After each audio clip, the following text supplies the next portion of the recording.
السلام عليكم ورحمة الله وأهلا وسهلا بكم في قناتكم عالم جوهرة. نتمنى يا ربي تكونوا كاملين بألف خير وفي تمام الصحة والعافية.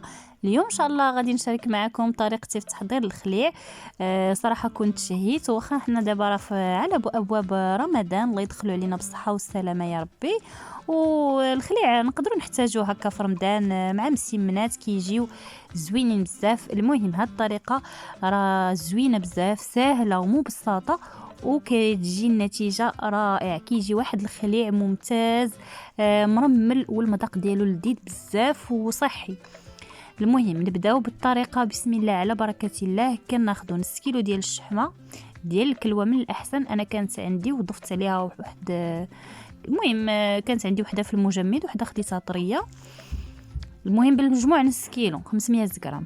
كنسلقها اولا كنطيبها في الماء، كنقفل عليها الكوكوط او طنجره الضغط وكنحسب واحد 14 دقيقه.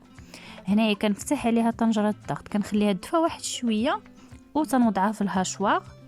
المهم طحنوا هذيك الشحمه، وهذا هو السر اولا هذه التقنيه اللي بغيت نشاركها معكم.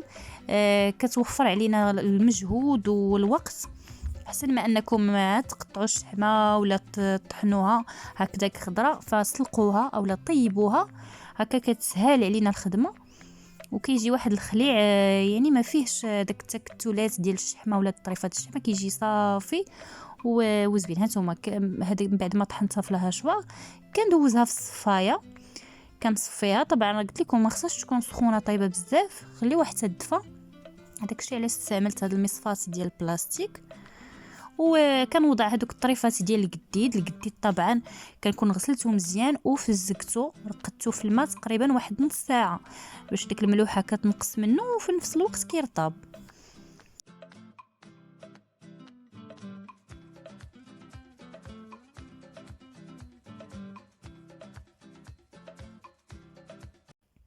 وباش يجي هاد الخليع منسم كتر كنضيف معلقه ديال الكمون صغيره ومعلقه كبيره ديال القزبر يابس. من الاحسن القزبر يابس والكمون يكونوا مطحونين يعني طريين ويكونوا على اليد، وشويه ديال السودانيه او الفلفل الحار. وهنايا كندير تقريبا واحد نصف لتر ديال زيت الزيتون مع زيت نباتيه. بصراحه انا غلبت زيت الزيتون على الزيت النباتيه باش هكا يكون خليع صحي شيئا ما. ولكم اختيار، ممكن ديروا غير شويه ديال زيت الزيتون وزيت النباتيه او لا العكس. صافي وكنغلق طنجره الضغط وكنحسب تقريبا واحد نص ساعه وكيكون المهم كيكون دخلوا الطياب. ها نتوما كما كتشوفون بعد ما فتحت الطنجره كنشوفوا هاد الفقاعات راه باقيين، يعني راه باقي فيه الماء. فهاد المرحله راه كنمهل شويه البوطه ولا النار وتنبقى تنحرك مره بواحد الملعقه خشبيه.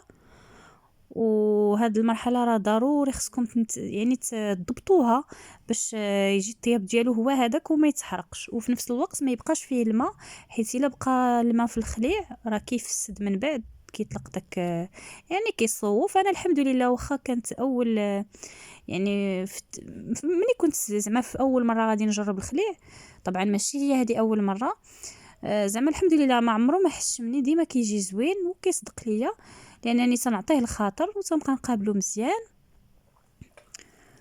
وما كنجهدش عليه النار. في هذه المرحله هذه يعني كان شويه نار متوسطه وكنخليه هنايا تقريبا واحد غادي تحسبوا واحد ربع ساعه حتى 20 دقيقه وانتم يعني كتقابلوه. وهنايا باش نزيد من ديك النكهه ديال القزبر يابس تجي باينه كنضيف واحد المعلقه صغيره باش نيت حتى هذاك لاكريش داك التخت اللي كيكون لتحت غادي هكا كي تحتاج نحضروا به مسمنات ان شاء الله هكا في رمضان باذن الله.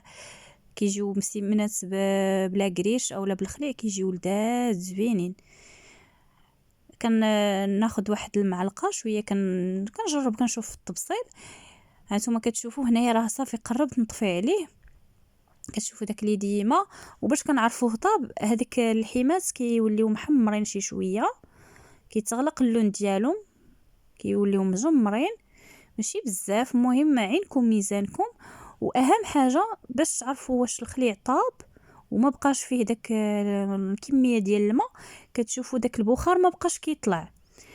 ما حد يعني البخار كينقص وداك الماء راه كينقص. يعني ملي تشوفوا البخار ما بقاش كيطلع، هانتوما كما كتشوفوا هنا راه باقي شي شويه البخار طالع، صافي غير كيتحبس صافي كنعرف ان داك الخليع راه واجد وجاهز. هانتوما كما كتشوفوا راه كيتقلى مزيان، كيتقلى في داك الزويته ديالو في داك اليدان. هنا صافي هذه هي المرحله الاخيره، غادي نطفي عليه ونخليه حتى يبرد. هانتوما كتشوفوا اللحيمات داك القديد كيفاش الطريفات ديالهم مجمرين، يعني محمرين حتى اللون ديالهم كيتغير وكيجيو يا سلام واحد الريحه طالعه. العشاق ديال الخليع انا بعدا كنحماق على شي حاجه سميتها الخليع، هكا مره كنتشهاه مع البيض ولا داك لاكريش كنحضر به مسمنات كيجي روعه. صافي هنايا راه كندفى، وفي هذه المرحله هذه ملي كيدفى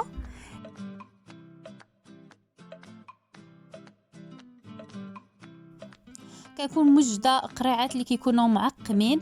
طريقه التعقيم كنت سبق لي حضرتها معكم ولا شاركتها معكم في الطريقه النيت ديال الخليع. كنت شي 2 مرات نزلت فيديوهات على الخليع في القناه، غادي ننزل لكم الروابط في صندوق الوصف. ولا استعملوا الطين حتى هو صراحه كيكون زوين هكا الخليع ولا السمن ديك القلات او لا القريبات كل واحد كيفاش كيسميهم. هنايا كان الخليع دفى ليا، فممكن نتوما قبل ما يوصل لهاد الشكل زعما قبل ما يتجمد ويولي الشحمه ديالو كما كتشوفوا في هذا اللون هذا، غير يدفى وضعوه في داك القريعات. انا خليته حتى شويه يعني قرب يجمد واستفتو في هذوك القريعات. عندي كميه يعني قليله لا باس بها، المهم كيلو ديال قديد في نص كيلو ديال الشحمه راه خرجت الحمد لله شويه وصافي. نحيدو داك الشهوه ديالو وتبارك الله. انا ما غاديش نحتفظ به مده طويله، غادي ناكلو يعني غنستعملو. ها نتوما كما كتشوفوا 3 ديال القرعات تبارك الله. درت 2 ديال الزاج وحده ديال البلاستيك، نتوما عندكم الاختيار وداكشي اللي متوفر عندكم قرعات الزاج يكون احسن، لان الزاج كيكون احسن من البلاستيك. ولا ما كانش عندكم ديروا غير قرعات ديال البلاستيك. المهم راه كيجي خليع رائع وممتاز. وباش تعرفوا الخليع يعني مزيان كيكون محبب، هانتوما كما كتشوفوا مرمل يا سلام. وهذا اللون هذا دليل على انه محضر بزيت الزيتون. اما ملي كديروا زيت نباتي راه كيجي اللون ديالو ابيض، كيجي اللون ديالو مفتوح، وانا ما تعجبني يكون هكا فيه المذاق ديال زيت الزيتون، كيكون صحي وحتى المذاق كيجي حسن كيجي ألذ. وبصحه والراحه نتمنى تعتمدوا هذه الطريقه في الخليع، جربوها علاش لا. انا متاكده غادي تنجح لكم وغادي تسهلوا عليكم المهمه داك التماره ديال انكم تقطعوا الشحمه ولا عاد تطحنوها. جربوا الطريقه ديالي واكيد ان شاء الله غادي تنال استحسانكم. ما تنساوش تفاعلوا مع الفيديو قبل ما تخرجوا، تخليوا لي واحد لايك وتعليق محفز علاش لا، فدعمكم كيهمني وكيفرحني. شكرا لكل واحد دعم القناه، كل واحد اشترك فيها، واللي مازال ما اشتركش نتمنى يشترك ويضغط على زر الجرس باش دائما توصل بالجديد. دمتم في امان الله وحفظه، الى فيديو قادم باذن الله. السلام عليكم.